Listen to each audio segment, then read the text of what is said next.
ஏசாயா தீர்க்கதரிசி புஸ்தகத்திலே அந்த வசனம் அழகாய் சொல்லப்படுகிறது. துயரத்துக்கு பதில் ஆனந்த களிப்பை கொடுக்கிறவரா, துதியின் ஆடை கொடுக்கிறவரா, ரட்சிப்பின் ஆடை கொடுக்கிறவரா, நீதியின் வஸ்திரத்தை கொடுக்கிறவரா, அவர் உங்க மத்தியில இருக்கிறார். இன்னைக்கு நீங்க விடுகிற கண்ணீரும், நீங்க விடுகிற முழங்காலின் செபங்கள், நீங்க ஏறெடுக்கிற காரியங்கள் ஒன்றும் வீணும் விருதுமாய் போகாது. அது போகவே போகாது. இன்னைக்கு நீங்க சொல்லலாம், எப்ப என் வாழ்க்கையில ஒரு வெளிச்சம் வரணும் நீங்க சொல்லலாம். ஒரு நாள் வைத்திருக்கிறோம், குறித்த காலம் தரிசனம் இன்னும் வைக்கப்பட்டிருக்கியா, இன்னும் வைக்கப்பட்டிருக்கு. அது தாமதித்தாலும் அது நிறைவேற்றுகிறவரா இருக்கிறார், அவர் நிறைவேற்றுகிறவரா இருக்கிறார்.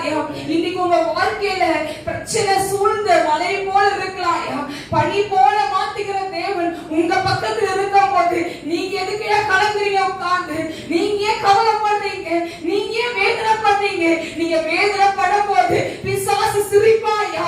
அவனை பார்த்து சொல்லுங்க, இன்னைக்கு நான் அழமாட்டேன், ஏன் ஆண்டவர் என் தலையை நிறுத்தி வைப்பார். அவனை பார்த்து சவால் விடுங்க, அழாதீங்க, அழவே அழாதீங்க. உங்க வாழ்க்கையில நீங்க சொல்லுங்க, ஏன் ஆண்டவர் என்னை நிறுத்தி வைப்பாரியா?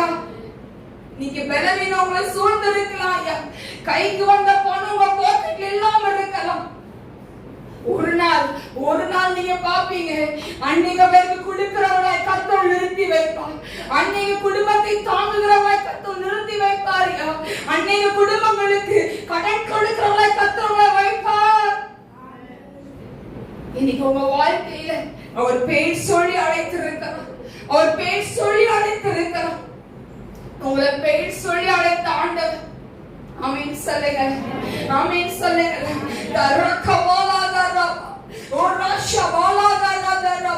நீங்க இந்த பூமிக்கு பிறக்க வேண்டாம் நினைச்சிருப்பான் பிசாசு. இவன் பிறக்க கூடாது, இவன் பிறந்தா நம்மளுக்கு ஆப்பு வச்சுவான்னு சொல்லி எவ்வளவோ திட்டத்தை போட்டிருக்கலாம். ஆனா கருவுல குழந்தை கடையாம எவ்வளவு அழகா உங்களை பத்திரமா உங்களை படைக்க வைத்து இன்னைக்கு குடும்பத்தை கத்தை கொடுத்து, பிள்ளைகளை கத்தை கொடுத்து, பேரன் பேட்டிகளை காணும்படியா கத்தோட வைத்திருக்கிறாரு. எவ்வளோ நல்லவர் அவரு, எவ்வளோ நல்லவர் அவரு, அவர் எவ்வளோ நல்லவர். சந்ததியில காண வைத்திருக்கிறாரு, உங்களை சந்ததியை பார்க்க வச்சிருக்கிறாரு. அவர் நல்ல